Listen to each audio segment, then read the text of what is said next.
सम्माननीय सभापति महोदय, पूज्य गुरुजन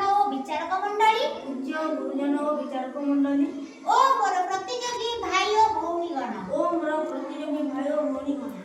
आजिर वितर्कर प्रसंग रही कृत्रिम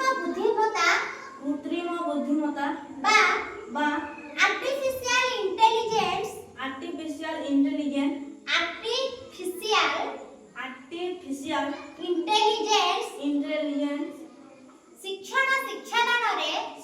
शिक्षादान रे शिक्षकक भूमिका नहीं पारिबो कि एहार उत्तर रे मु कहिबी ना एआई कदापि शिक्षकक भूमिका नहीं पारिबो नाही हां मानुछि वर्तमान समय रे विज्ञान और प्रयुक्तिर तीव्र गतिशील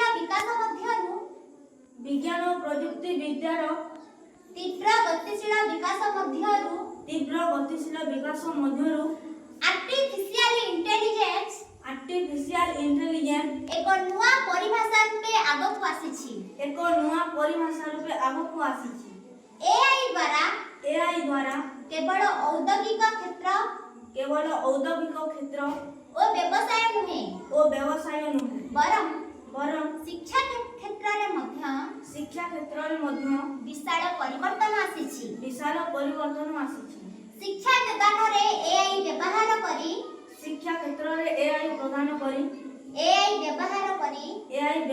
करी व्यक्तिगत शिक्षण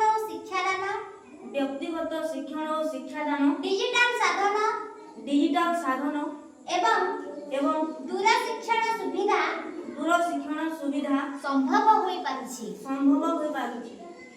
किंतु एआई एते सबु काम करिबा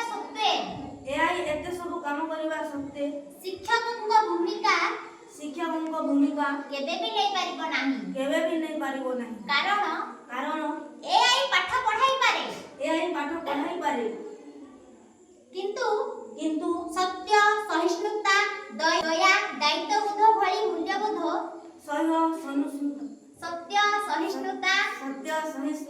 दया दायित्वबोध भଳି मूल्यबोध और नैतिक शिक्षा एआई केबे भी देई पारे नाही एआई शिक्षकक भଳି छात्र छात्री मानकर सुख दुख भय और आवेगकु केबे भी बुझी पारिबो नाही विफल पिलाटीकु केउ भଳି भाबरे पढाइले से बुझी पारिबो ताहा केवल शिक्षक जाने एआई पाखरे सब प्रकार प्रश्नर उत्तर थाई पारे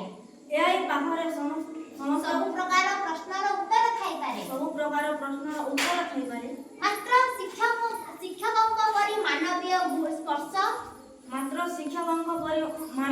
स्पर्श सहानुभूति एआई केबे भी देई पारिबो नाही एआई कोन आहुरी उन्नत उद्भावन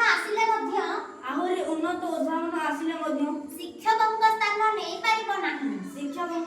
नै पारिबो नाही मु एठारे एक प्रश्न करिबाकु चाहे ए कृत्रिम बुद्धिमत्ता बा एआई को सृष्टि करिछि किए एआई कृत्रिम बुद्धिमत्ता को सृष्टि करिछि किए उत्तर आसीबो मनीष तेबे कोन एआई मनीष ठारू बुद्धिमान ओ अधिक शक्तिशाली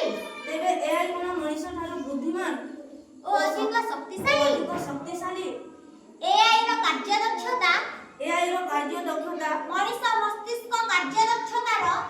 मस्तिष्क कार्यदक्षतार 100% रु केवल मात्र 10 रु 20%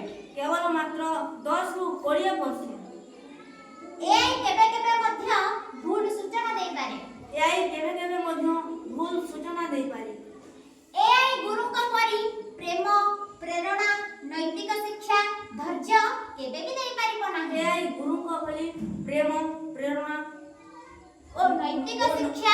ନୈତିକ ଶିକ୍ଷା ଧୈର୍ଯ୍ୟ ଧୈର୍ଯ୍ୟ କେବେ ବି ଦେଇପାରିବ ନାହିଁ। କେବେ ବି ଦେଇପାରିବ ନାହିଁ। ବିଫଳତାରେ ସାନ୍ତ୍ୱନା ଦେଇ ଧୈର୍ଯ୍ୟର ସହ ପୁଣି ସଫଳତା ଦିଗରେ ଅଗ୍ରସର ହେବାର କଳା। ବିଫଳତାରେ ସାନ୍ତ୍ୱନା ଦେଇ ଧୈର୍ଯ୍ୟର ସହ ଧୈର୍ଯ୍ୟର ସହ ପୁଣି ସଫଳତା ଦିଗରେ ଅଗ୍ରସର ହେବାର କଳା ଅଗ୍ରସର ହେବାର କଳା ଏଆଇ ଶିଖେଇ ପାରିବା ନାହିଁ। ଏଆଇ ଶିଖାଇ ପାରିବା ନାହିଁ। ଶିକ୍ଷକଙ୍କ ସ୍ଥାନରେ ଯଦି ଏଆଇ କାର୍ଯ୍ୟ କରେ ଶିକ୍ଷାର୍ଥୀର ସୃଜନଶୀଳତାର ବିକାଶ ଘଟି ପାରିବ ନାହିଁ। ଶିକ୍ଷାର୍ଥୀର ସୃଜନଶୀଳତାର ବିକାଶ ଘଟି ପାରିବ ନାହିଁ। ଶେଷରେ ଗୁରୁଙ୍କ ସମ୍ମାନରେ କହିବାକୁ ଚାହେଁ ଏଆଇ ଏକ ସାଧନ, ଗୁରୁ ଏକ ସାଧକ।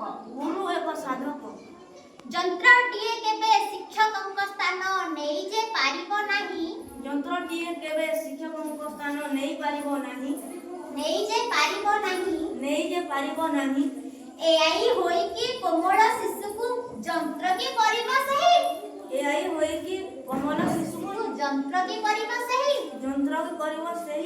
ମାନବୀୟ ଗୁଣ ଏଆଇ ଦେହରେ କେଉଁଠୁ ରହିବ କୁହ? ମାନବୀୟ ଗୁଣ ଯନ୍ତ୍ରଟି ହୋଇ ମାନବୀୟ ଗୁଣ ଏଆଇ ଦେହରେ କେଉଁଠୁ ରହିବ କୁହ? ମଣିଷ ଭାଇଟା ଯନ୍ତ୍ର ସବୁ ଖଞ୍ଜି ବଢିଛି ପରା ତା ଦେହ। ମଣିଷ ଭାଇଟା ଯନ୍ତ୍ରଟିଏ ଖଞ୍ଜି ବଢିଛି ପରା ତା ଦେହ। ଏତିକି କହି ମୁଁ ମୋର ବିତର୍କ ସମାପ୍ତ କରୁଛି। ଜୟ ହିନ୍ଦ, ଜୟ ଭାରତ, ଜୟ ଶିକ୍ଷକ। ବକ୍ତବ୍ୟ ବିତର୍କ ସମାପ୍ତ କରୁଛି। ଜୟ ହିନ୍ଦ, ଜୟ ଓଡ଼ିଶା, ଜୟ ଶିକ୍ଷକ।